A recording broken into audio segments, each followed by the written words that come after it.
It was good. Yeah. I mean, did you even taste it? It was 2 minutes. I did taste it.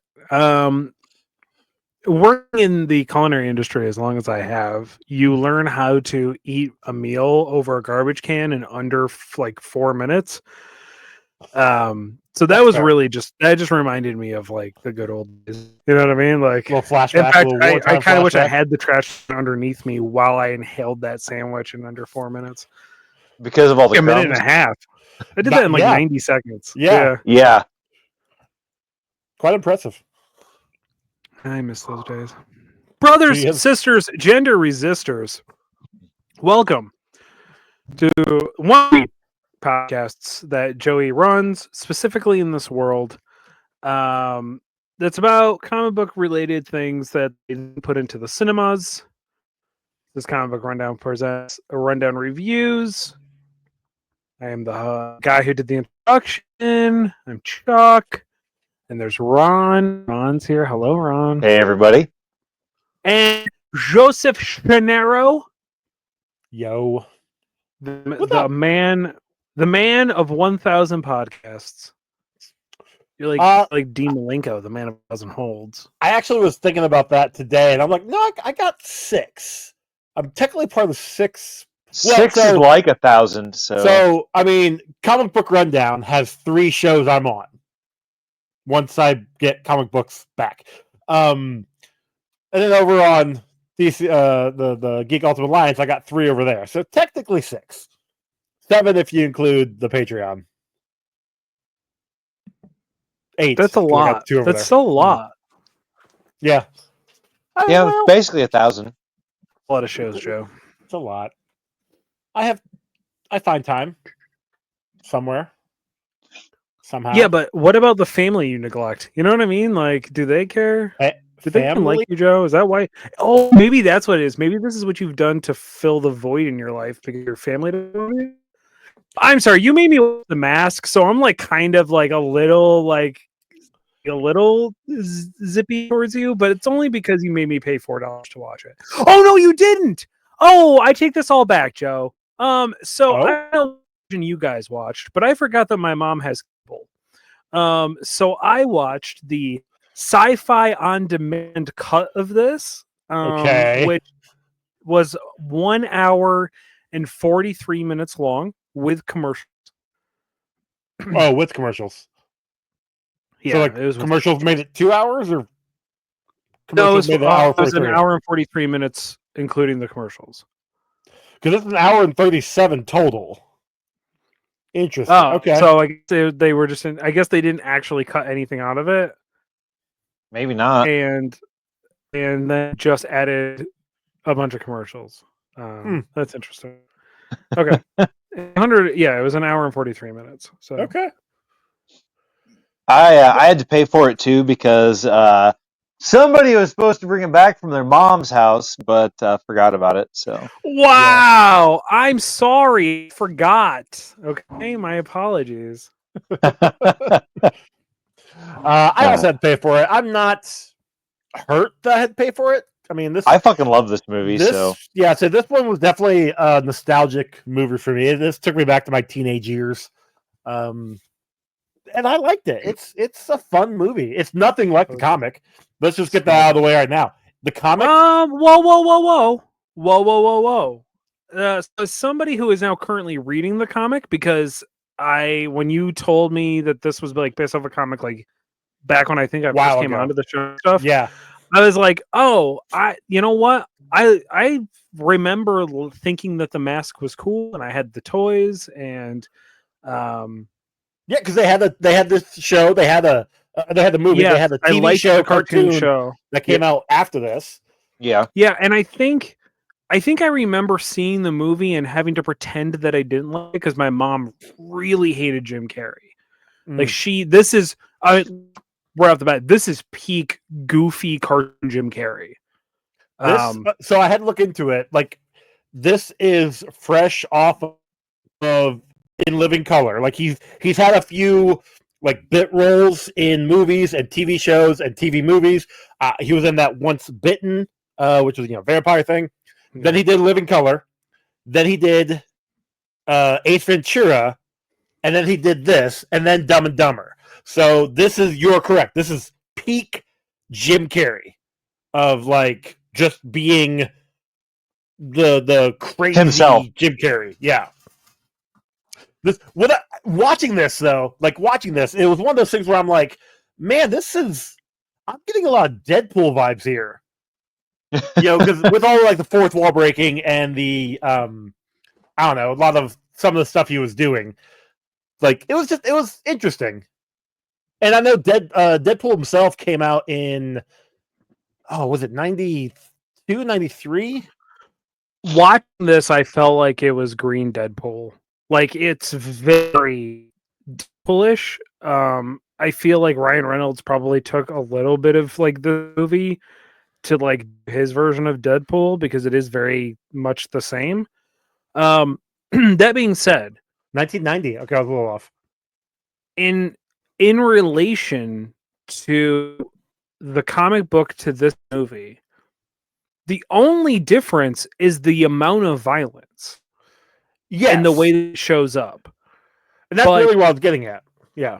Well, but the difference is like instead of him what's an example? So instead of him like pulling out a bunch of guns that he does like in the club and like shooting and missing everybody, he murders everybody. Like that's just how the scene ends. Yeah. Or when he goes to when he goes to the car place to get his car fixed, and he shows up and he like essentially just sticks a muffler up a dude's ass, and two dudes' ass. Yeah, both the mechanics. Right. Instead of that, he just beats them to death with a bat. Yeah. Hold on to your lug nuts, boys. It's time for an overhaul. So like that is the only difference that there is like the violence in this is very cartoony and over the top and like fantastical. And in the book, it's really like, oh, he just puts the mask on and he can justify murdering people. Okay. And so, but the dialogue and the theme are very much the same. Okay. Interesting. Okay. Like the idea, like legitimately almost word for word when he's like, when he puts on the mask and he's like, it's like I'm a superhero. I should use my abilities for good. Is literally how they wrote it in the comic, except for I don't think he was saying it as a joke in the comic like he does here. At least that's not the vibe that I got when I read it, I guess. That being said, the easiest way I've been trying to figure out how can I sum up the Mask comic in one sentence. It is what incels think chivalry is. Oh, that's fuck. The easiest way to explain how that book's like tone and dialogue and everything is exactly what incels think chivalry actually is. Interesting. Which is okay then. He is a fucking loser, pregnant girlfriend who he verbally and at some points physically abuses, and he blames the mask to do it. But then when he puts the mask on, he becomes this like anti-hero guy who is just as bad of a person, but he can justify it because he's wearing a mask. Very much like they do in this book. I am like halfway through the omnibus. It is rough. It's the dialogue and stuff is written just very poorly, and I want to finish it to say that I finished it, but it is easily probably one of the worst things I've ever read. Wow. Okay. Yeah. Damn. Good to know. I get why in the 90s it was really popular, because it's not a comic. It was not written for kids. It was written for a shitlord adults who wanted something that wasn't Spider-Man. You know what I mean? Yeah. Especially in the especially in the 90s, too. Which is weird. It's because the comic itself ran from 91 to 95, it looks like. And it's Dark Horse, so Dark Horse automatically it's going to be a little like more adult, or like centered. So yeah, like it's definitely not your average superhero Yeah. comic. And it has the same vibe of, I don't know if I can't think of the title now. I can see the cover. He's like purple and orange, and he has giant teeth. It's like Max. Max, M-A-X. M-A-X-X. Yeah, it's that Yeah. same vibe of like art style too. And I think that's pretty indicative of what the comic kind of based around, because that was like a very adult, violent comic. Yeah. Yeah. I think another It's one that like- was It's almost like, I guess, like, yeah, The Mask is if Jim Carrey played Spawn. That's pretty much what The Mask is.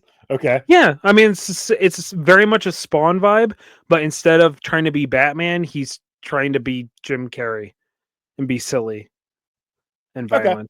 Yeah, that's my review of the comic. I'll finish it to you, and you can see what I mean. All right. Well, now that we're done with that depressing shit, Yeah. Let's talk about this, because you know what? I went into this movie being like, man, you kind of like this, but it's been a while, and it's Jim. I don't like this Jim Carrey. This super over the top, very goofy Jim Carrey, I do not like. But I think like Jim Carrey from like Man on the Moon. Holy shit, I love that movie. Granted, I was a huge Andy Kaufman fan. I am more so now, but like it was very good. Anyway, and I also love a lot of the backstory where he gets so like into the character that he can't separate himself from being the character. So it makes me wonder what he was like on set for this movie. There was nothing in the IMDb, but it seemed like he was fine. But like there was nothing I saw that indicated that he was an asshole. But again, this is like I've never heard Jim Carrey ever being like, outside of Batman Forever, because Tommy Lee Jones is a certain way and Jim Carrey is a certain way, and those two obviously didn't mix. Outside of that, like I've never heard Jim Carrey being problematic on set. I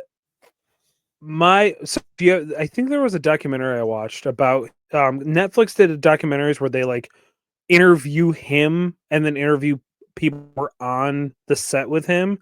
Okay. And they did one about Man on the Moon, they did one about the Grinch, and there may have been a third one, I don't remember what it is. But like he so became Andy Kaufman that people couldn't separate. Oh. Like he could not separate himself. So much so that he legit has Jerry Lawler on him during filming because he got so fucking annoyed with how he was acting. Because even he goes to like Jim Carrey, he's like, look, I get what you're trying to do, but Andy was in on it. Him and I had worked out this whole thing to like do this whole storyline of, you know, me beating him up and then he's going to sue me and all that stuff. But for whatever reason, Jim Carrey didn't want to believe that that was the case. So he kept running it as if this was real. And he just like, a lot of people were just like, yeah, he became so Andy Kaufman that like he hung out with Andy Kaufman's kids. And they were like, it was like we had our dad back. Not sure if that's a good thing or a bad thing. I don't know either. It was really weird. Like they kind of like laughed it off in the documentary, but looking back, I go, that's fucking weird that he was just that into it. And apparently it was the same way when he was the Grinch. When he was dressed like the Grinch, he just treated everybody like he was the Grinch on set, which is weird. But I don't know. Okay. He's a strange dude. I do love him. Oh, he's one of those actors that I'm not gonna say I've seen every single movie he's been in, but like if he's in like the movie, I'm like, oh, okay, I might check it out. I've seen a good amount of his work through the ages, but like I haven't seen everything. Yeah, I like his older stuff. I'll say he definitely was a choice for Kick-Ass 2. That was interesting. Yeah, Kick-Ass 2 is just terrible altogether, though. So I mean, yeah. We'll I mean, and Sandy Brook happened right when that came out, so that didn't help either. So yeah, do what? The Sandy Brook shooting happened like right when that movie was coming out, and Oh, Sandy Hook. Sandy Hook, Hook. Yeah. And they just didn't even do promotion for it, like hardly at all, because I mean, yeah, a extremely violent movie like that. Yeah, I wonder why. Yep, it was crazy. But we'll get there. Oh yeah. So those disappointed me. But beginning of this movie, right? This dude is like working underwater and finds this little chest thing down there, pops it open in the middle of like what them putting in some kind of piping that drops on him and kills the dude. I assume that found the mask. I marked it as a kill. Okay. I always wondered, like, if you've got people in the water, is that like an OSHA regulation right there, like to not be dropping pipes on their heads? Well, I thought he was supposed to be there to like help guide the pipe in, like where it's supposed to go, but he was too distracted by finding this crate and opening this crate. So when it did drop and he wasn't there to actually grab it and guide it and put it where it's supposed to go, that's a problem. However, if you only have one guy down there, where are the like? I feel like you need more than one guy. You know, see, I didn't think that they were in the chains. I didn't think that they were related to each other though. Like him, I just figured he was a guy down there. No, because I'm pretty sure he calls out like because they say, "Hey, we've got like one more coming" or something like that, and he's like, "Hey, hold on, I found something," and then like they stopped. Either they didn't hear him or what, but well, the chain breaks on the like the pipe that's being lowered down, and it falls in the water. But I was just wondering, like how that's OSHA regulated right there. Being underneath something that can fall on you like that seems pretty dangerous.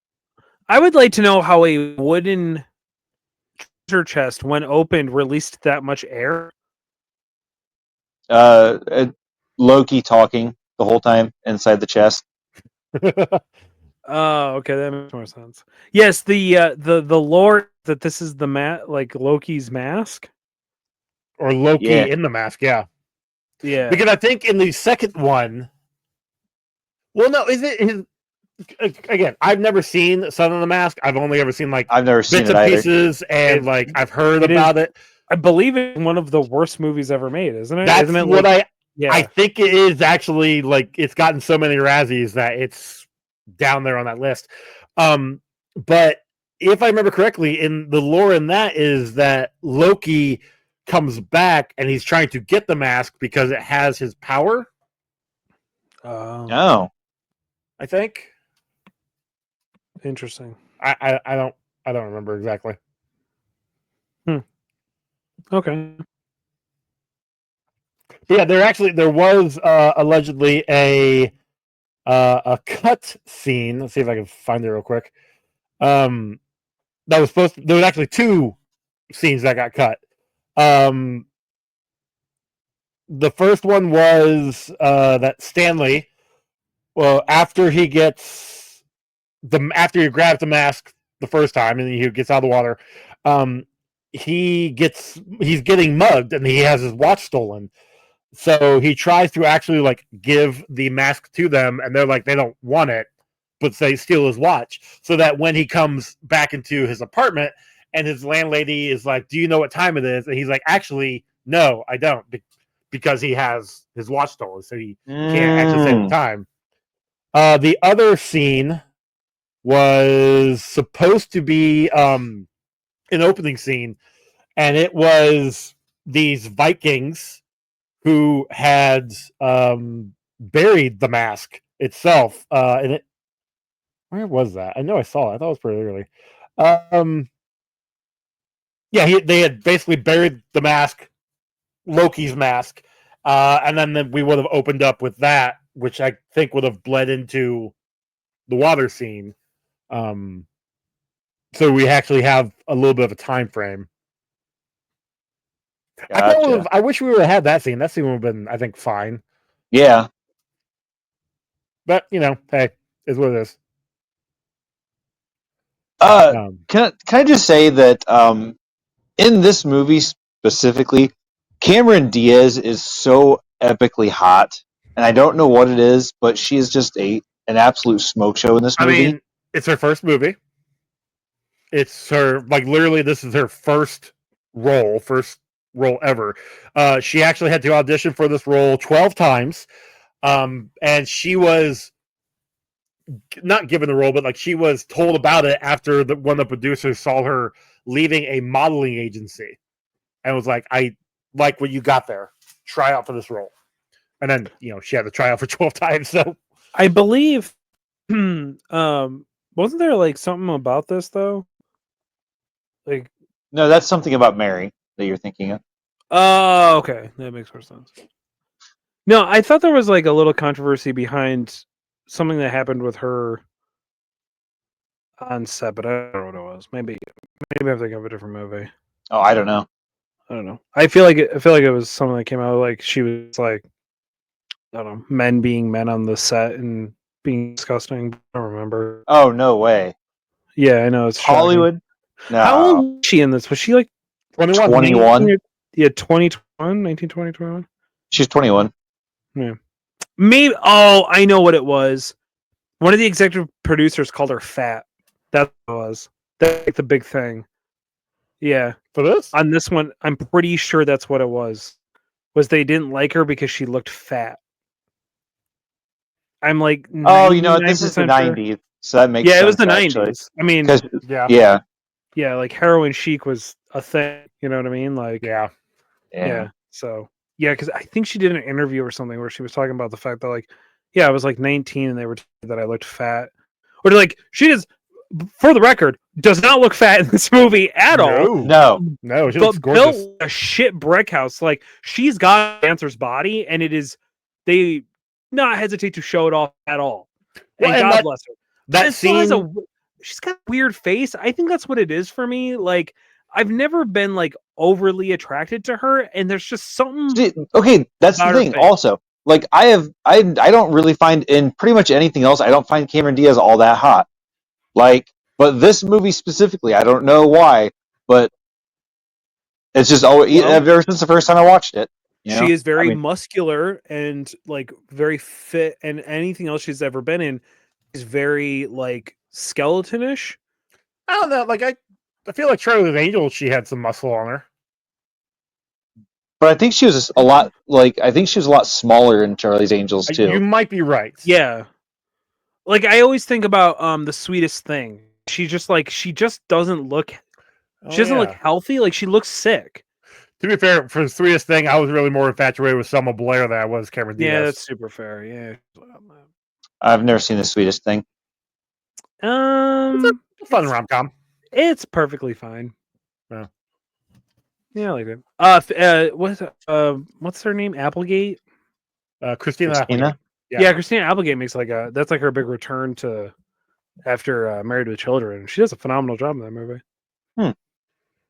Yeah. There's like a weird musical number in it though that doesn't fit the vibe of the movie, but everything else is totally fine.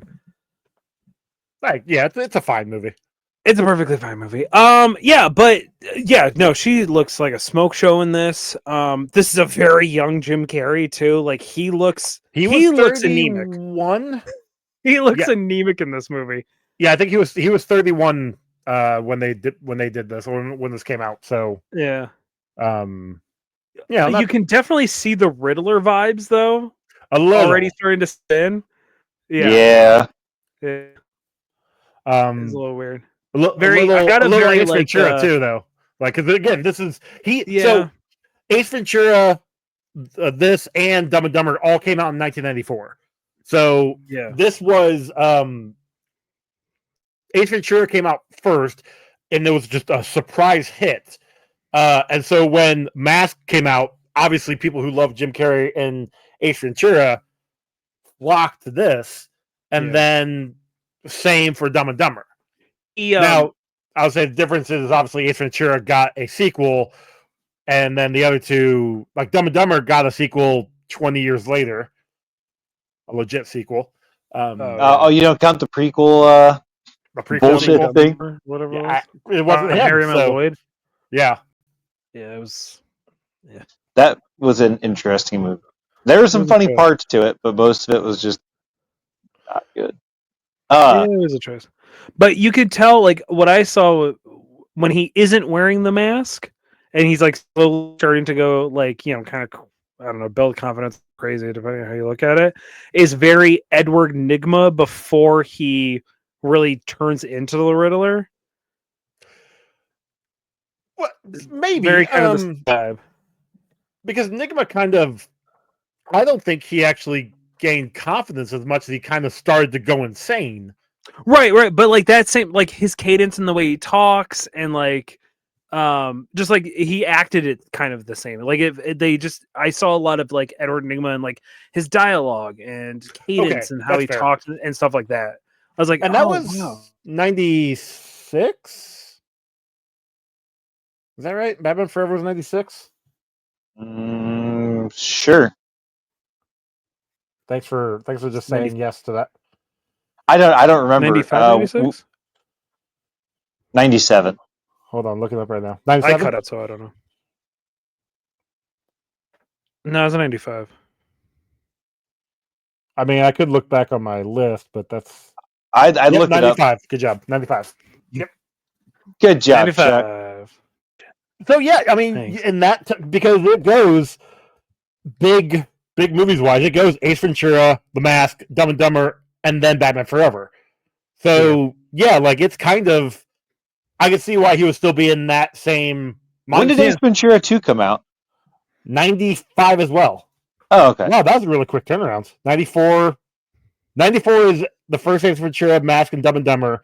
95 is Batman Forever and When Nature Calls. 96 is Cable Guy.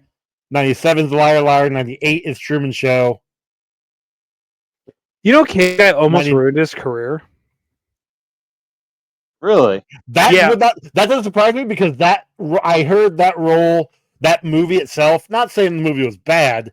Like I watched it one time. I'm like, yeah, this is whatever. It's fine. It's a good dark comedy.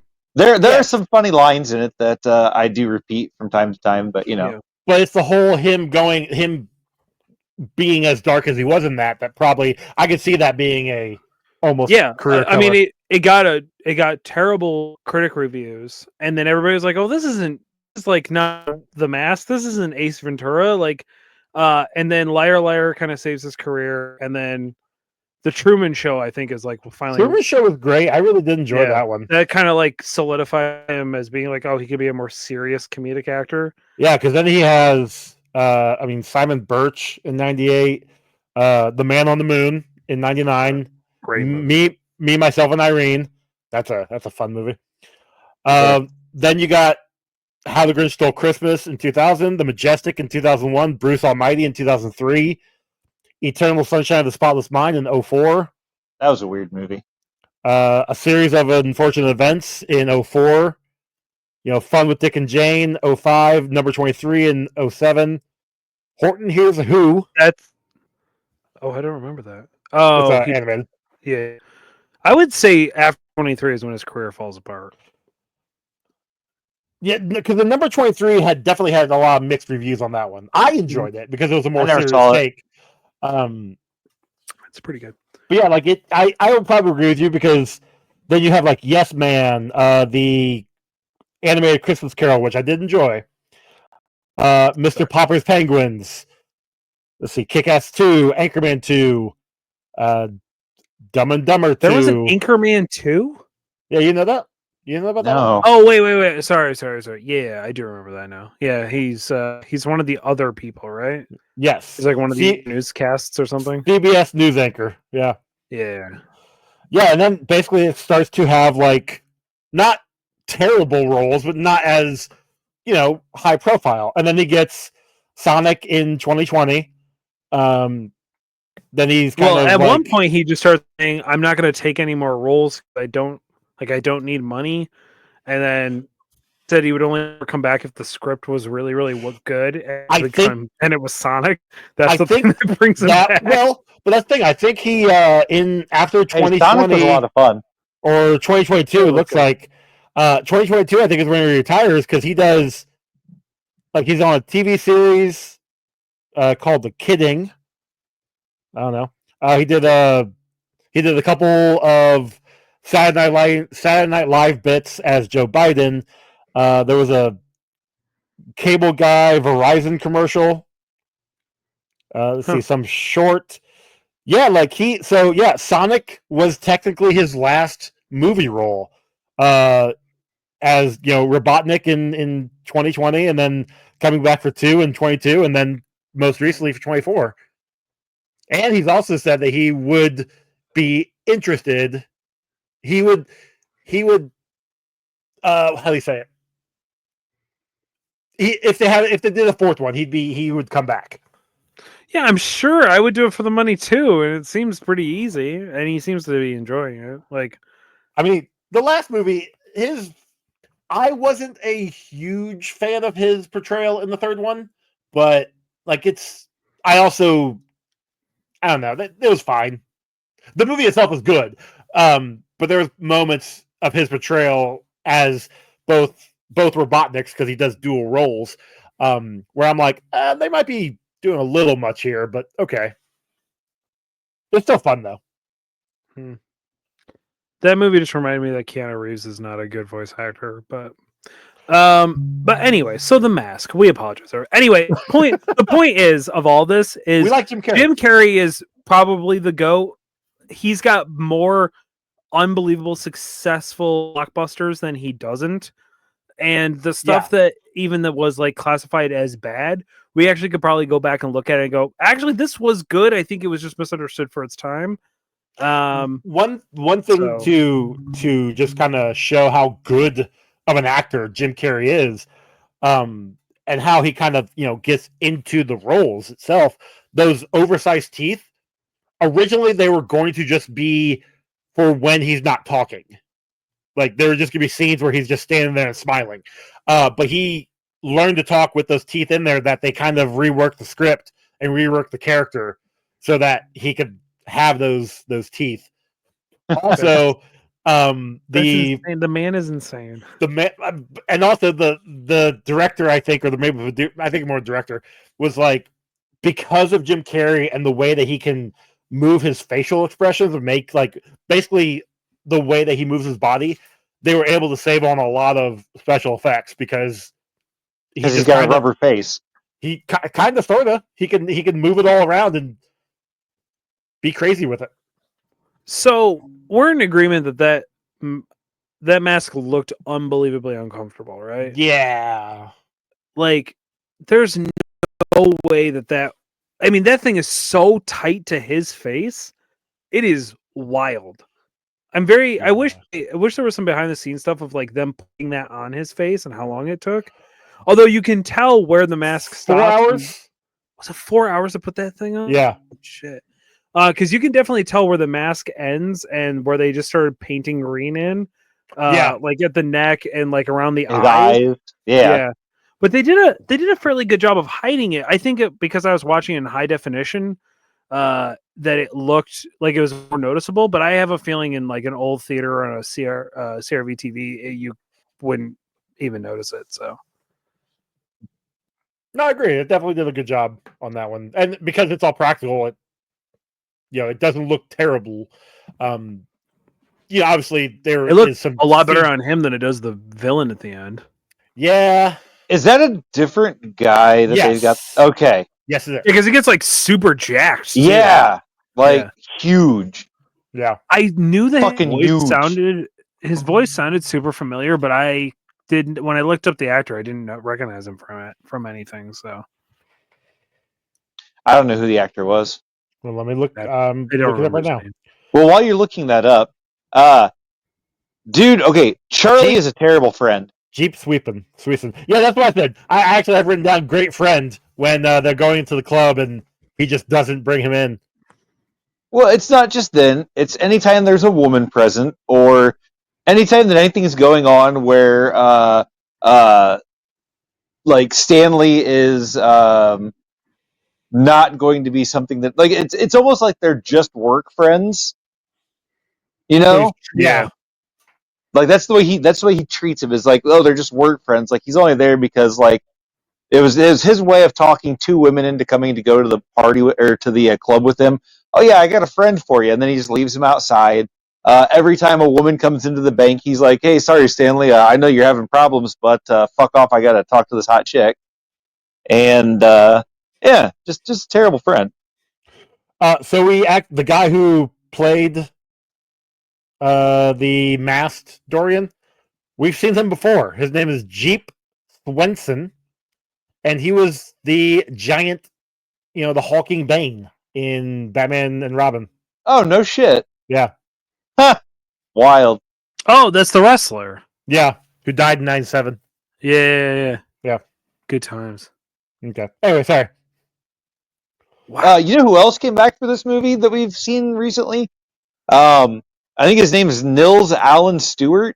Yes. He's the dude with the Q ponytail thing, the bald dude. He played he was a Bobo in Double Dragon. He was one of the thugs in The Shadow, and then he was one of Dorian's thugs in this. Yeah, I was watching this, and as I'm watching it, Cassie comes down and is watching with me, and she sees his haircut, the little ponytail he had in the background, and she's like, "Did he go to Great Clips? Because he deserves a great refund." I'm like, "Yeah, I'm writing that down. That's a really good joke." Oh man, those middle school kids are mean as fuck. She kept on trying to say mean stuff to me, and I'm like, "You really need to learn how to be talk smack, because you." No, she doesn't. She needs to be a nice child. Mm-hmm. Have you met her mother? Her mother? Her mother a time can or be two. mean. Oh, I know. When she needs to be. Oh, I know. Scares me half the time. Anyway. So the cartoon that he's watching in his apartment. Yeah. I can't remember what it was called. Anyway, go ahead. I use the GIF of the wolf whistle, like the just random ones from that, like the pounding the chair and like the heart beating thing. I use those all the time when I'm reacting to people's pictures and stuff, and it's still nice to see it in the movie, and yeah, it makes me chuckle. Makes you chuckle. Shut up. Yeah, this is a very cartoony, silly, over the top. It is, and I love it. It's great. And I will say this: it's really cool that they incorporate a lot of that into this movie. I think it does help. I think it's a great way to. That was for you, Jordan. A great way to get the kids in. Well, and it also, as we will see later in my score, it does not hold up. All of it looked real bad. What are you talking about? When he flattens himself on the road was fantastic. I don't remember that looking so atrocious. I could not even think of something that looks that bad or what that even looked like. It kind of reminded me of when Christopher Lloyd's character gets run over by the steamroller in Who Framed Roger Rabbit. I thought the same thing. I was like, man, how did Who Framed Roger Rabbit look better than anything that this had in this movie? And that was made 5 years before this? No, it's got to be early 90s, right? Yeah, I thought it was 1990 or 1991. Nope, 88.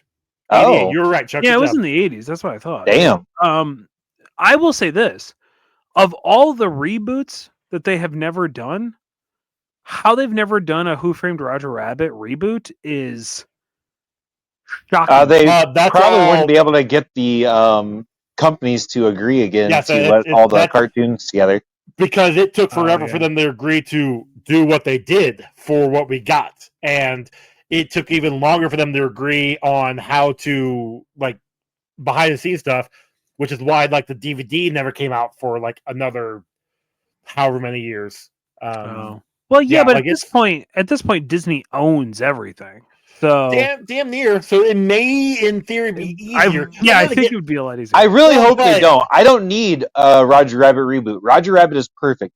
We need reboots of movies that were terrible but had good premises, and then getting them fixed. That's what we need. We need original movies.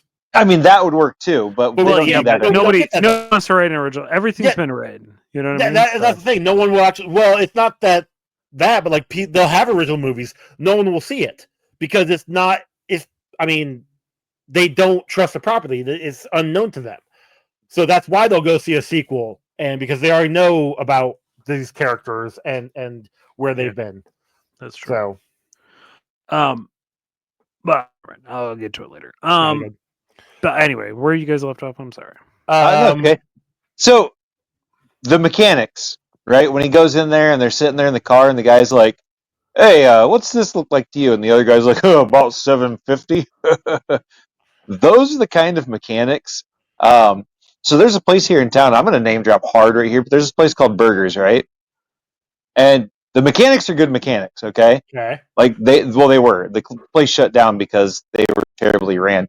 But the dude that was like in charge of the place, his name was like Bob or Brian. Something started with a B. Little short dude. He was also a cop, which makes him a terrible person, anyways.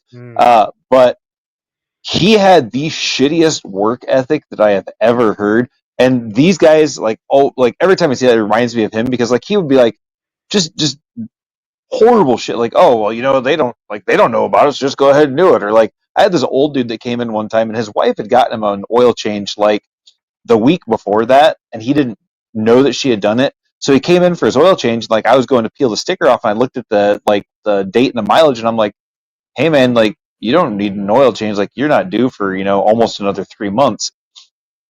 And so like went inside, got his order canceled. He went home. And he was like, whatever. He's like, oh yeah, it turns out my wife took it in or whatever. Yeah. I got called into the office and he's like, hey, we don't cancel orders. And I'm like, what? And he's like, if they're put in for that, it doesn't matter if they need it or not. You do the service that they. And I'm like, I'm sorry, what? And he was like, yeah, how else do you think we're supposed to make money here? We're here to make money. We're not here to be, making sure that people are getting what they need. We're here to make sure that they pay for what we want, what they're in here for. And I'm like, is that when you left? Yeah, actually, it was the week before I got hired out at CSP and left. Yeah, That's good. but yeah, no, just insanely crazy shit. But a couple more people that are in other movies that I recognized in this. The dude, what's his name? Nico's bodyguard that's got like the long ponytail and the really big nose. He's from Underworld. He's the vampire that's got the whips. The black guy? No, the white guy with the whips. No. Nico's bodyguard. Sorry, I'll thinking Dorian because that guy's also in Underworld, I believe. I think he's one of the werewolves. Maybe. But I have never seen that movie. You never seen the Underworld? No. First one's good. Second one's fine. It gets weird after that. Yeah.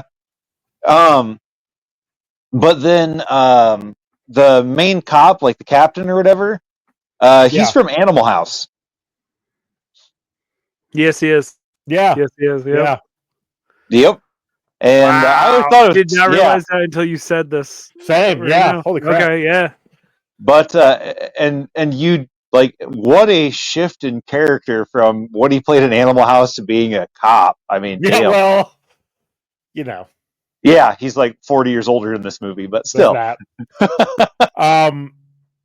Oh, and the little blonde dude is Joker's buddy from the Batman '89. No. It's not? Nope. Are you sure? Yes. Yeah, you talk about the guy who actually was Dorian's right-hand man, right? Yeah. Eddie? Is that not the same dude? No, he was in what was it? I looked it up here. Hold on.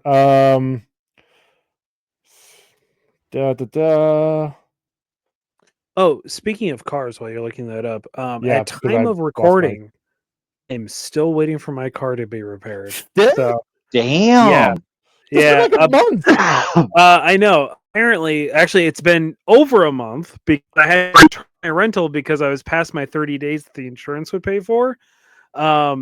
So I believe that my car is done and they've repaired everything except they're waiting for the body shop to send the muffler over because it needed the bumper to be sent over because it needed to be painted.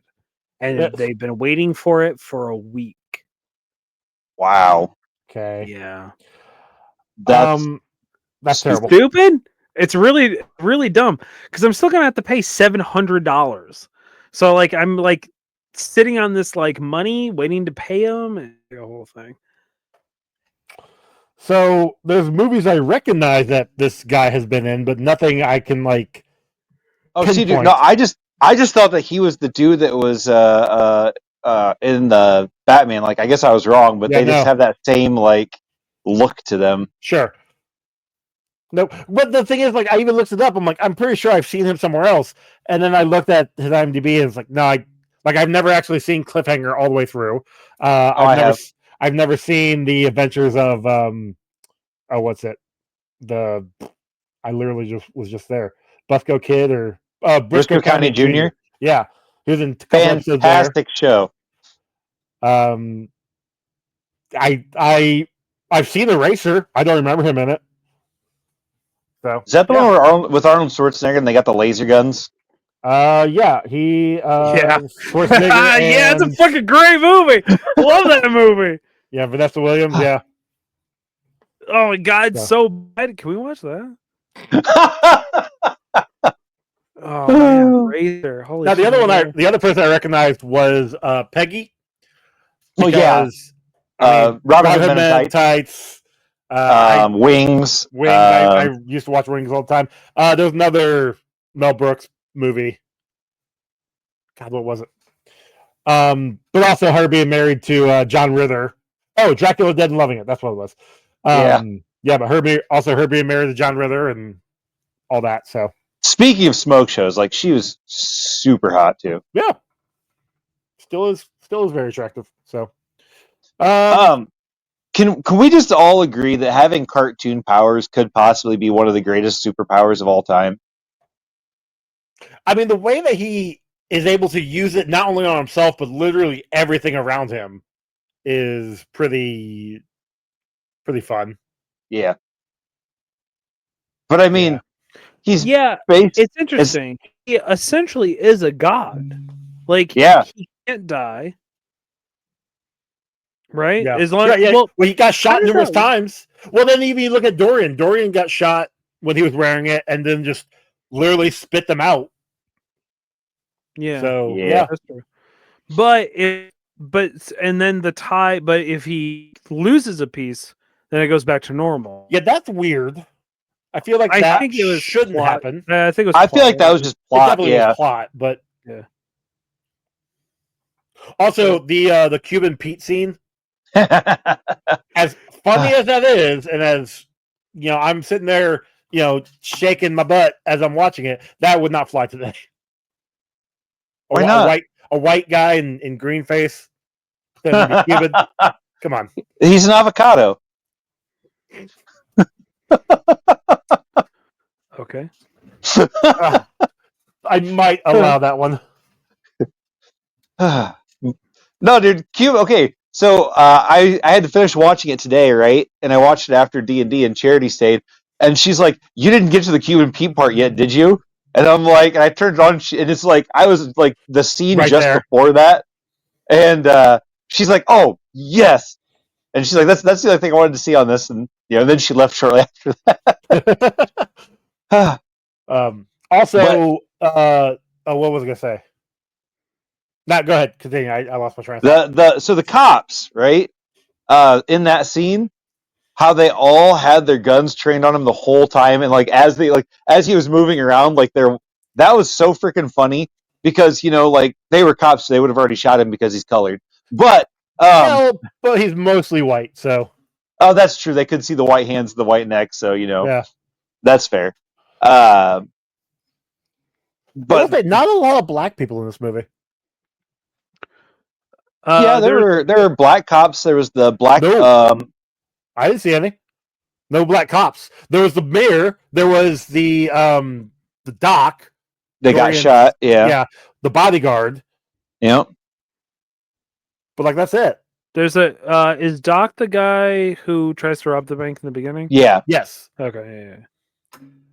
Yeah, I will say this though, man, this movie is cringy. Like, it is cringy comedy and humor, so much so that, like, arguably who should be the coolest dude in this movie, which is Doc, is like comes off really corny and like cringy. And I don't know. Yeah, I didn't love that, but Why should he be the coolest guy in the movie? his because voice. He's got a cool voice. Yeah, he had a cool voice. He seemed the coolest. Like, he had the opportunity to be the coolest dude. We'll see him And again. he just comes off as like a dork. We'll see him again when we get to Fan Four Stick. I'm sorry? The Fantastic Four movie from like 2012. Oh, I love that movie. I unapologetically love that movie. I think the you'll first be two the only acts. person- The third act is where it loses me. But again, when we get there, So, fun fact, never saw the third act. I'll explain that'd be why you like it. Okay, it's going to be a while before we get to there, but yes. So in Stanley's apartment, there's a bird cage, but he has no bird. Okay. Like, I the bird cage is there, and it's got like the little feeder in there and everything, but there's no bird in it. I only noticed it because I had paused it at that scene to go like get a drink or something. Sure. And when I came back in, and I'm like, huh, that's weird that there's a bird cage there, but I will say Milo is the best dog ever.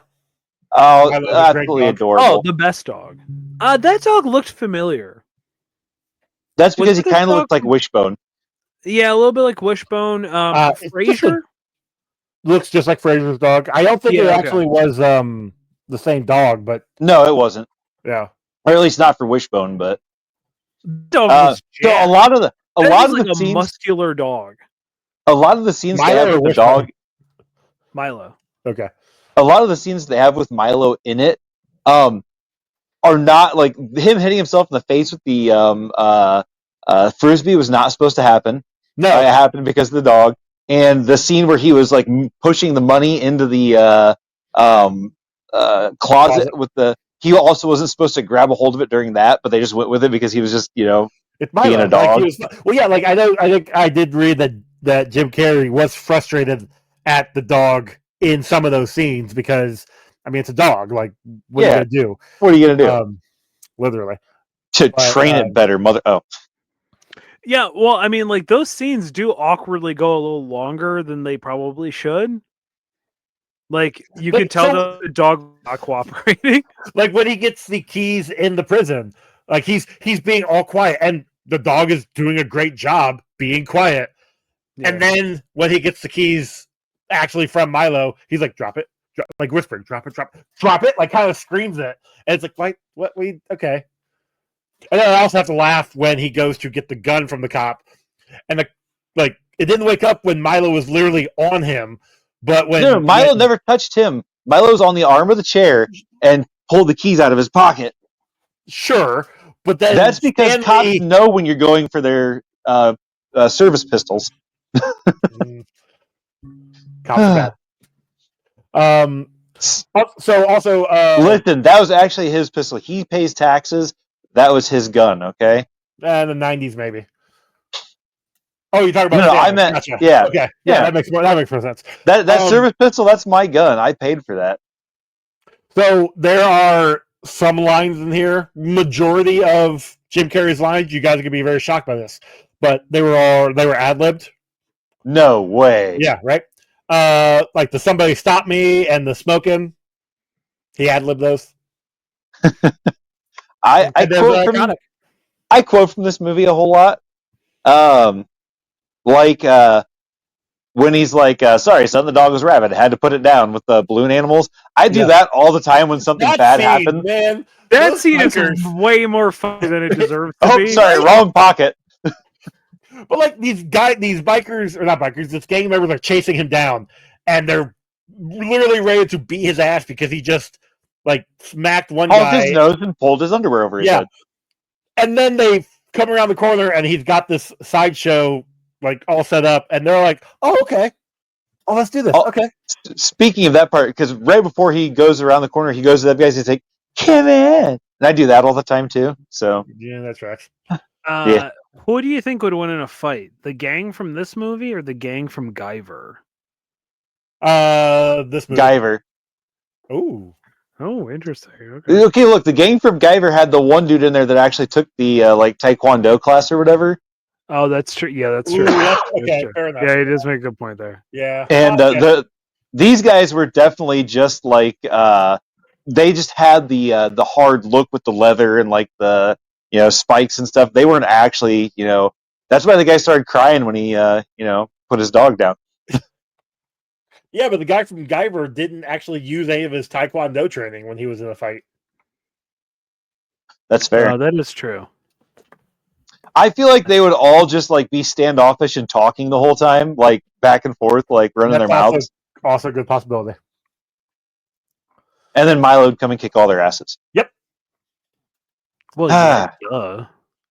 Speaking of, okay, when he's getting, they're looking for the money in his apartment, and he's in the back of the car, and the dude's like, that money better be in there, or you can kiss your ass goodbye. Like, I can't believe it took him that long in the movie for somebody to throw, like, some joke about his name. Yeah, because then Tina does it. Mr. After. Ipkiss. Yeah. Oh, I did enjoy the Ipkiss your butt out. Yeah, that was again funnier than it probably should have been to me, but it was pretty good. When he's escaping from the jail, right? And the lieutenant or whatever comes in there and he like has the gun on him. Yeah. He has his finger wrapped all the way around that trigger. Like he was like this close to just blowing that dude's brains out by accident because of how he was holding that gun. But also, how did nobody notice the gun while he was walking out? He literally had it behind his back, and there are cops walking back and forth in front of and behind them. Considering And nobody... how dumb the lieutenant's partner is, I'm going to assume the rest of the... what are you talking about? That guy was the best cop in this movie. Maybe. He didn't shoot at any innocents until he was told to by his superior officer. Right? Okay. He was with the innocent until proven guilty for Stanley. He was threatened multiple times by his superior officer. Okay, fair. I mean, the dude was just misunderstood, all right? He didn't even know he was a cop. That tracks, actually. But speaking of the cops, the cop of the jail is exactly what you'd expect from a cop. He's an asshole. He's lazy. Yeah. Then we had the police fat-shaming the mayor at the end of the movie. Although the mayor was also at a charity event run by the mob, so... I mean, yeah, that's a normal thing. He's a politician. Politicians and the mob go together like, coffee and cream or stuff like that. Yeah. There's one point in time where there are some... it's when they're at the ball, and there's some lady that says, "Don't you have respect for law and order? What kind of thugs are you?" And that part always makes me crack up because it's like it sounds like an old person boomer thing to say. And that, if I'm correct, that was the landlady. Yeah, that tracks. Oh my god, I was having like PTSD or something when he was like dealing with the landlady who treated him Mrs. Painman. I was like, wow, why are you living with your mom, bro? And paying this much rent? Like, what the fuck? But she's like, stop watching those cartoons, and it's just like, oh, been there, experienced that before.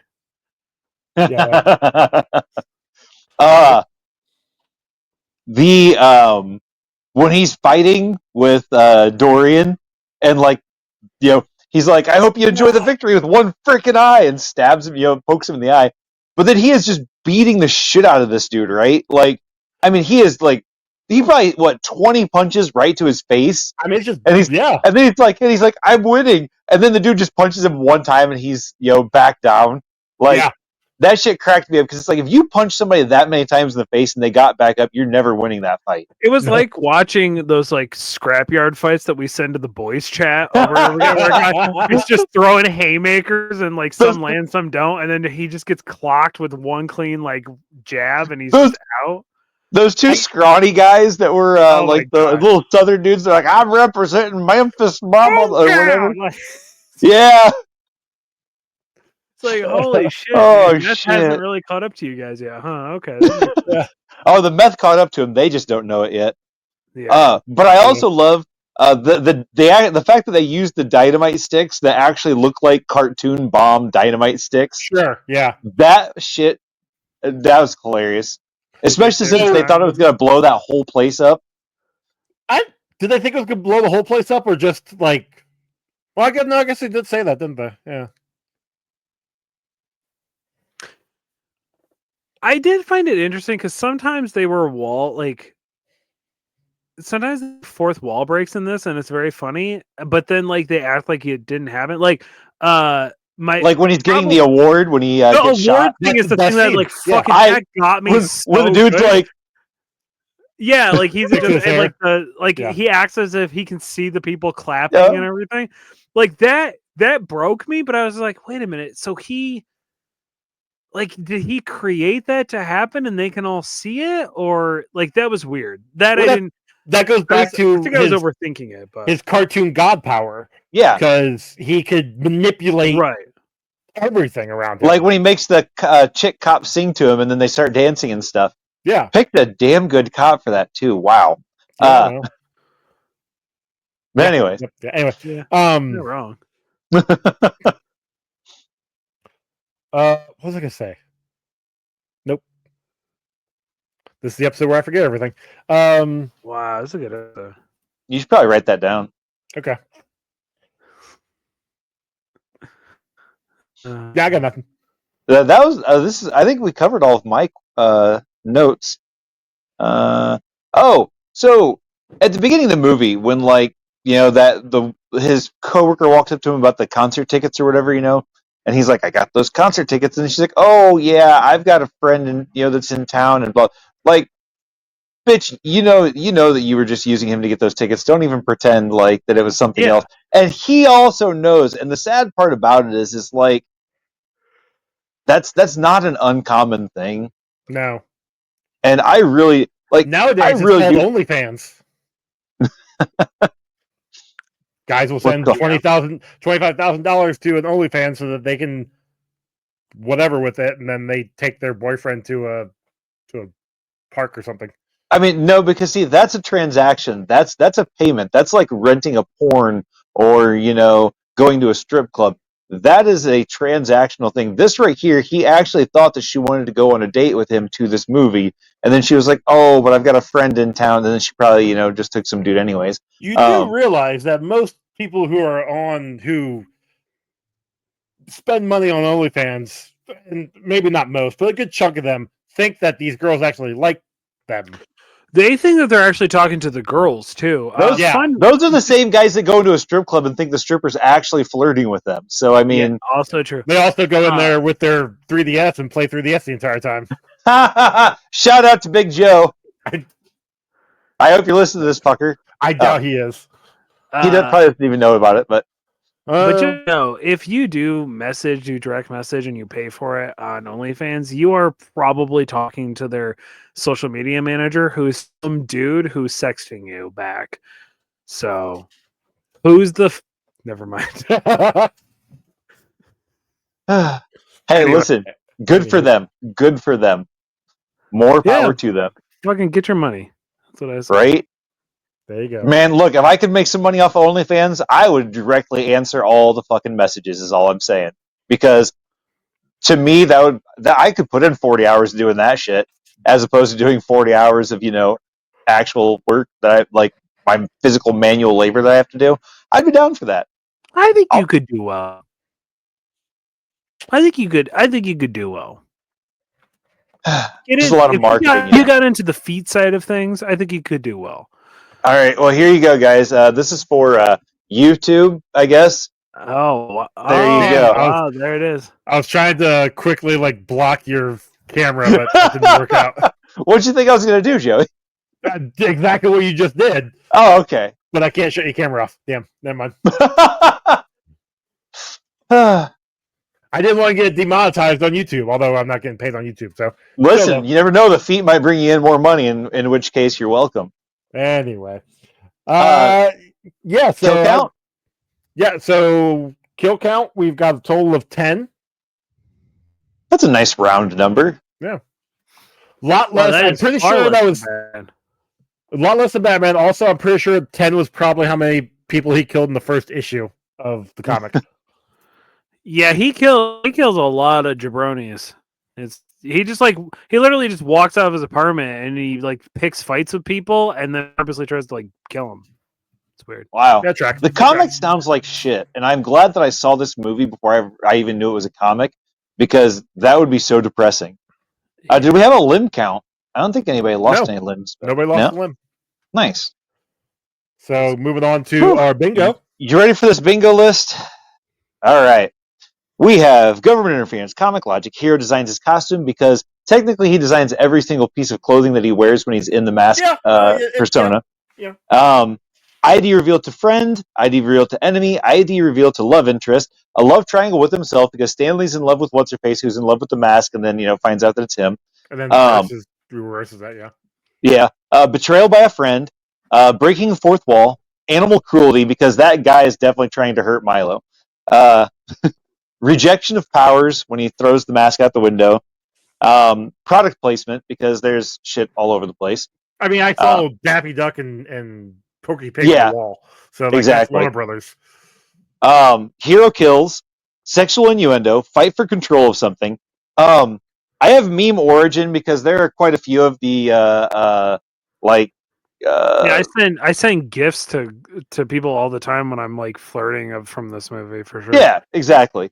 And then actor plays himself because it's Jim Carrey just being Jim Carrey. It's Jim Carrey being Jim Carrey. I can't argue that. Did you get the misogyny and sexual harassment stuff? Shit, I did forget misogyny. Yeah. Okay.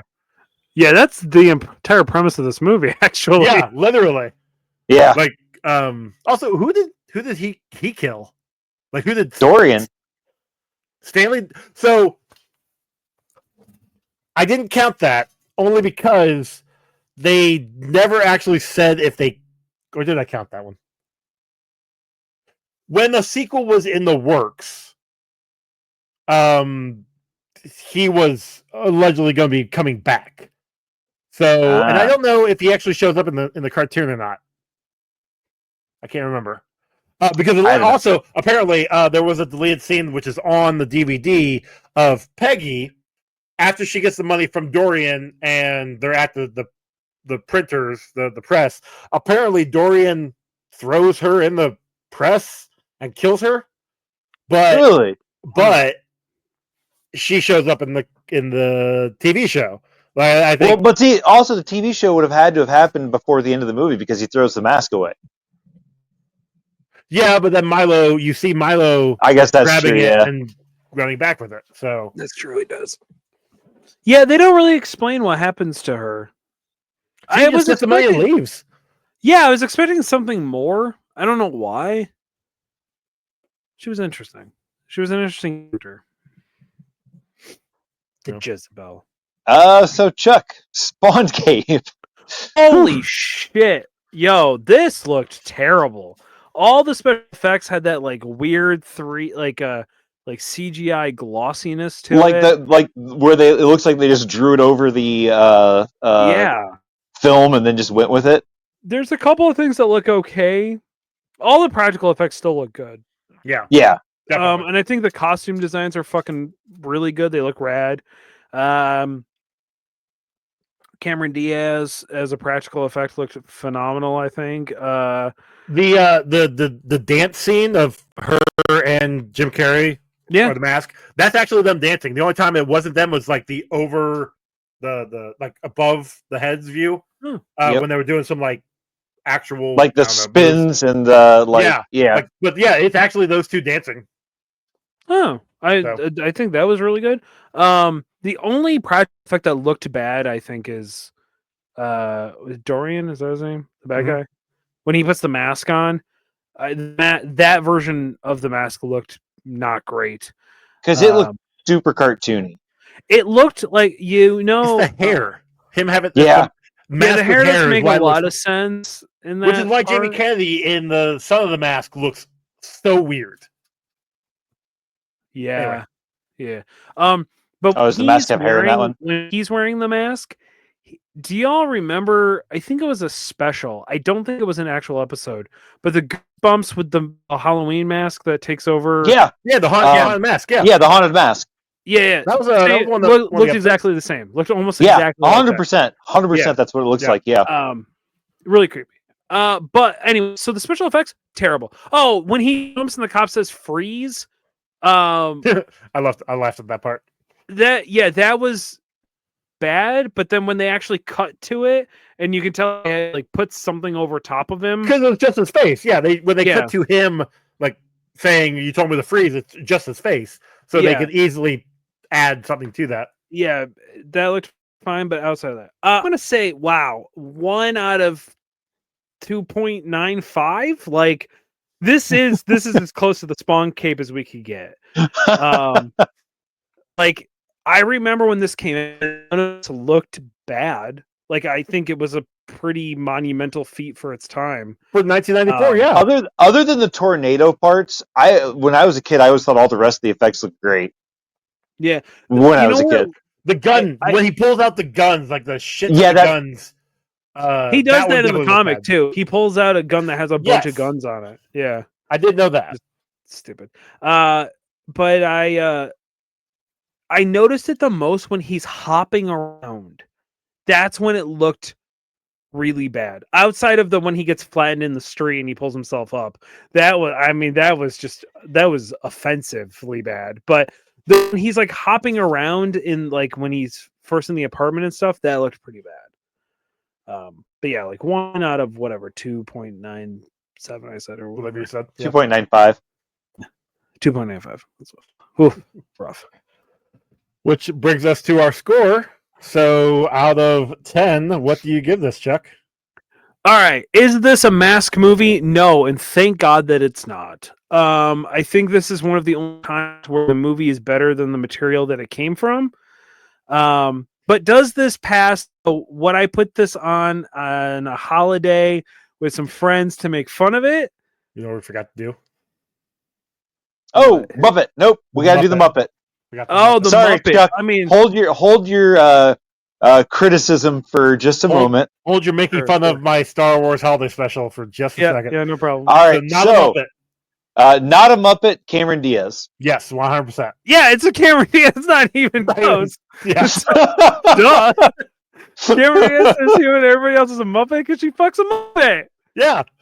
Although I do like the idea that everybody's a Muppet until they put the mask on and then they become the human version of themselves. That would be Okay. interesting. That would be great. And then he just kills Muppets. So it's specifically the mask. Like, correct. Because that would be so when Stanley puts it on and when Dorian puts it on and when Milo puts it on. Yes. Okay. Yes. Okay. Yeah. I like that one too. Oh, when Milo has the mask on, that looked fucking awful. That looked terrible. It was atrocious. But I think it was intentionally atrocious. Like, I think you can look cartoony and still look good, but that just looked CGI'd bad. Yeah. Yeah. That was their segue into the cartoon right there. See? Maybe. But yeah, okay. that's true. Okay, anyway, so back to making fun of what I do every year. Would I put this on as a holiday special and make fun of it with my friends? I think it passed. It passed the Janero test. That's what we're calling it. Okay. Yeah, the Janero meter. The Janero continuum. Give me a damn score. Would I watch this again? Yeah, I would probably show this to my nephew. He'd probably think this is really like a really stupidly fun movie. But there's nothing about it that like it also feels forgettable. But they're at least forgettable for me in the sense like I'm not going to go out of my way to watch this again unless it was for somebody else. I do find Jim Carrey kind of insufferable in a lot of it, but Cameron Diaz saves that. I would like them to do a Crow version of this, like where they reboot it and make it super serious. Ooh, so actually base it off the comic? Yeah, like more based it off the comic, and it just, I guess it'd just be Joker. Then, yeah, maybe not. Maybe I don't like that. Okay, so I'm gonna say 7. No, 6.91. That's Okay. probably higher than I should, but now that I had this new Janero continuum scale, I gotta factor in appropriately. Okay. You know what? I'm going to write that down on this one. Janero continuum scale. Yeah, Yes. the Janero continuum scale. Yes. I have loved this movie since I first watched it. The year after it came out, I went as the mask for Halloween. Like, I bought the big rubber mask and had to put it on. I didn't wear my glasses that year because I couldn't see. Like, I couldn't have them on in the mask, and I couldn't see through the mask. But like, I love it. It's fantastic. Cameron Diaz is smoking hot in this movie. It's also got Amy Yazbek, right? Something like that, yeah. Well, Yeah, from Robin Hood Men in Tights, who is also one of those people that I've been in love with since I was a kid because redhead, gorgeous. Yeah, I know, it's crazy, right? But there's also like I quote from this movie all the time. I love this movie. I can watch this movie like regularly and wouldn't even care. Like I can put it on. I was sitting there like while we were watching it because I watched it with a couple friends of mine, and like I'm just sitting there like under my breath like quoting everything like as it's going on because like you just do. I was also drunk. Well, I wasn't drunk, but I'd been drinking. Okay. And but like I said, this is a great movie. It's got lots of nostalgia for me, and I gave it an 8.89. Joey? Is that your second highest ranked movie now? Might be my third highest. We'll find out in about 20 episodes when we get to episode 150. True. Oh, actually, scratch that. 15, because this is episode 135. Joey do math good. I do math great. This, I'm right there with you, Ron. Like, this is a nostalgia movie for me. I wasn't quoting all the lines because it's been, oh God, at least a decade, if not longer, since I've seen this movie. But even though it's been so long, it all came back. Like, I'm laughing at the parts I'm laughing at. I am remembering the stuff coming up. This is a fun movie. I remember watching it as a kid. A lot of the jokes went over my head. Like, for the life of me, I didn't realize he pulled a condom out of his pocket and then threw it away until now. And I'm like, oh man. But again, it's been over maybe 15 years since I've seen this movie. That's fair. So I was like in my 20s at that point in time. How old's your daughter? 18. I was about to say 16. Yeah, see, Joey didn't know what condoms were prior to that. You're not wrong. So it's a good movie. I don't know. Like, I would definitely watch this again and have no qualms about it. If we're doing a Janero continuum scale, this would be a movie that I could watch and make fun of with a group of people. Like, it would. This feels like a good 4th of July movie. You got some burgers on the grill. You got some beer skis. You're making fun of the mask. Did you just call them beer skis? He did. Yeah. What are they called? Like brewskis? Yeah, but you brew more than just beer. Anyways, Joey, what's your score? So I gave this movie. I like the nostalgia helped it out, but like the story itself is, I would say it's lacking because it is kind of like going a lot of places. Like, the main story is obviously he gets his mask, he runs afoul of Dorian, and then Dorian comes and gets it back. But like in between there, you have him doing all these hijinks, and that is what makes this movie fun. But for story premises, it's just like it seems like a little much.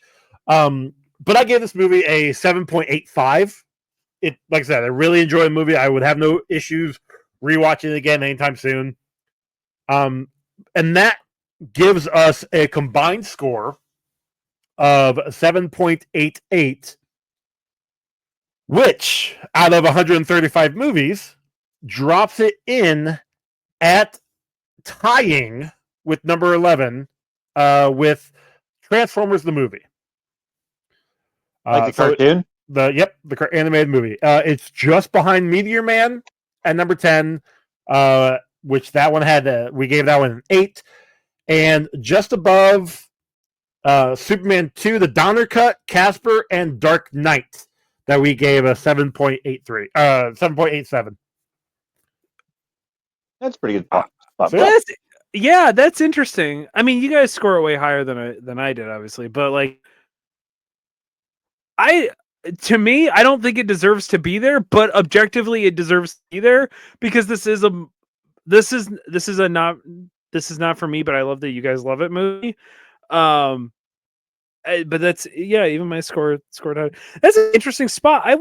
When we went into this, I was not expecting it to be that high. I honestly wasn't either. I expected it the lowest in the 30s, and the fact that it's tied for 11th place is interesting. I was expecting to feel more indifferent about it than anything, but I did find myself genuinely actually paying attention while I was working on schoolwork. So I think it also helps that we've all seen it before. Like, we've all watched this when we were younger, so we do all have that nostalgia of it. Some good, some bad, but like we still. I had the toys when I was a kid, so I liked it enough. Yeah, I mean, I remember watching the cartoon. I don't think I watched the whole thing, but because I think it went on for a couple seasons. But I remember watching it. I remember watching the cartoon because it was sandwiched in between two cartoons I really did like. But I feel like I only watched it during the summer. It was Saturday or not. It was like one weekday morning block of stuff. Like I feel like it was maybe a pup named Scooby Doo, and then the mask, and then something else, something like that, maybe. Okay, I don't know. Good stuff. Yeah, no, fun times. So that brings us to the end. Oh, snap. Well, you know what? My little chucklings. You can find me over on Instagram and whatever other app that has been replacing at this point has replaced TikTok. Kicked out of the hood, no E and kicked. You can find my hobby page on Instagram, kicked out of the hobby, no E and kicked. I am on Instagram until I decide I don't want to be on Instagram anymore because Zuckerberg is a Bingo, either dick. Yeah, fuck him. Yeah. So, but until then, I'm still on kicked out of the hood, no E and kicked. My hobby page, kicked out of the hobby, no E and kicked.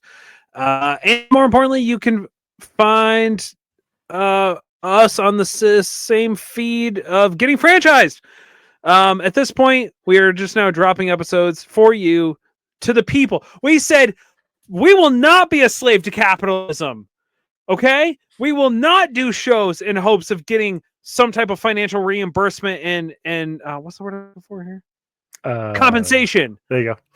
We are doing it for you, the people. So please go check out Getting Franchised, which is the other show that once a month Joe and I do, where we talk about the latest and greatest in movie franchises. Hellraiser, we did Hellraiser, and maybe other stuff by the time this comes out, but definitely Hellraiser. Hellraiser was the first one. So by the time this episode comes out, second episode is going to be coming out. We did Chucky. Or Child's Play. Sorry, Child's Play. Child's Play. And it was like, hey, what's the thing we're supposed to watch next?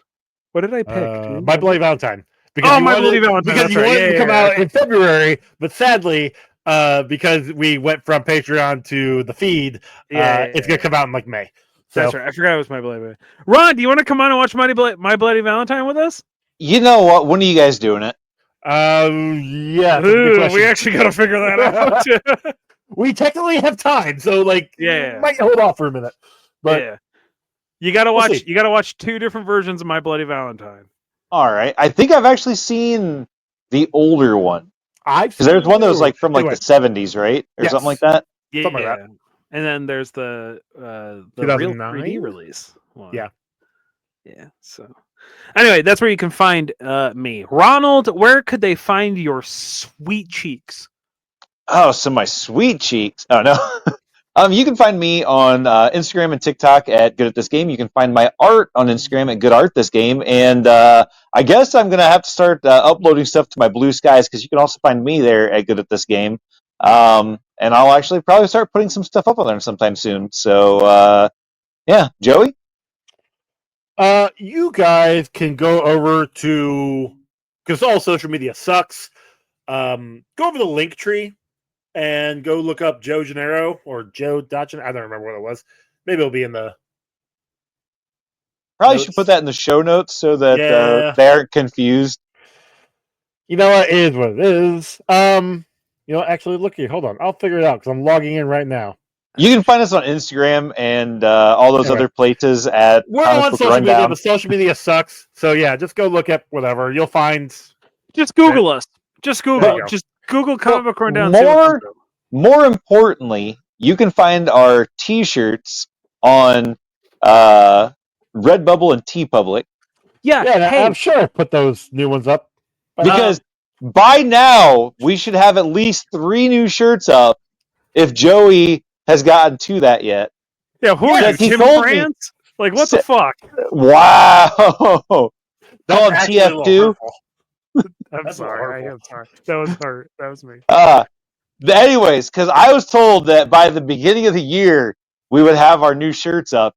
And here I am, shirtless. Yeah, I got called out. I mean, especially at time of release of this episode when he still hasn't put them up and it's been like a month. Yeah. Hey, but very realistically, go to our Redbubble or TeePublic. That is the easiest and most best way that you can directly support us outside of sending money to Ron through PayPal or Venmo. So Venmo, good at this game. Other than that, that is the easiest way. And hey, you get something in the process, which is great. That helps with the show. So, you can email us at comicbookrundown@gmail.com. You can rate and review us on wherever. We'll find it probably and read it on the upcoming episode. And we've got merch at Redbubble and TeePublic. And our song was done by the guy who was formerly known as Dr. Father Cam, who is currently living south of us somewhere. Oh, I hope he's still living. God damn. I mean, it would be bad if he's not, but yeah. So there we go. Yeah. Our next movie is gonna be Blank Man from 1996. Hell yes! God, I have not thought about this movie, and it's like this is it ever came out. It's been this will be the last entry in this notebook of mine, and I'm excited that it's going out with a bang because this is another movie that I absolutely freaking love. Like, do you have it? Oh shit! Don't worry. Bam! Yeah. Chuck, we'll have to get it on. We'll have to pay for it on Prime. So. Chuck, listen, I could probably find it on Comedy Central on demand because God knows they ran it on Comedy Central at like 2 a.m. Yeah, all the time. I forgot my mom has cable. I should have just been looking up movies on the Spectrum app for like ever now. Like I always offer, Chuck, if you really want to, you can watch it with me. I'll just prop up my phone and seems like such a lot, so much more work. Although I already do watch most of these on my phone anyway, so see, it'd be perfect. And then look, and then we can just sit there and talk about it together. Yeah, that's true. We could do that. You finally get the generic continuum scale happening. Oh, love that for you. We'll have to do that for a bad movie, though. We'll have to see if it makes it better. Because Blank Man is an amazing movie that I already like, so that's not really fair. Yeah, I gotta finish out the list because I've gotten till the end of February and I haven't continued on with what we're gonna be watching. So I'm sure we got a couple bad ones coming up here. Yeah, probably. I am real quick before we go. Were you surprised at the amount of people freaking out that there's video cameras in movie theaters that are watching you the whole time? I thought this was like common knowledge. Is that what? Yeah. Oh, it's not. Okay, so before TikTok gets banned, I'm still using it because this is before the ban goes through officially. The big thing is like, wait, movie theaters have cameras and they're because they do it to try to catch people sneaking in or people who are trying to bootleg and filming and recording and stuff. But apparently nobody knew that there was cameras, and like people are like, wait, I've definitely like fucked in a movie theater before, and they watched you. Yeah, and they definitely watch you. That like 16-year-old high schooler who got charged of cameras and having to watch people definitely watched you guys bone. Yeah. So yeah, I thought it was common knowledge, but I had friends who like that was their job at the movie theater was to sit and just watch cameras all day. So yeah, I think I've known security cameras were there because they're like in the fire alarms or something, aren't they? Yeah. I always thought people knew. Well, you know what they see me doing? They see me pulling about 8 pounds of food out of my like random pockets and sleeves of my. That's the thing. It's never stopped anybody. You know what I mean? Like I'm still getting my dick sucked in the back. No way. I mean, just kidding. You can't watch the movie if you're doing that. The old popcorn surprise. You can watch the movie. They can't. Yeah, everybody knows that. That's what I said. That's rude, Joey. If they can't watch the movie that you went to go see together, that's very rude of you. Yeah, but I got the Regal Unlimited, and I paid for like 50 cents, so it's fine. That's why you do it doggy style, so you can both watch the movie. How many times do you think they watch people during Dune 2 fuck their popcorn? Can I get the extra butter on that, please? No, more butter. Honestly, probably more than you actually think. More butter, hold the popcorn. Yeah. Anyway, alrighty, guys. We will see you next time with Blank Man. Bye. There, why you go ahead and you're Scooby-Dooing yourself? What?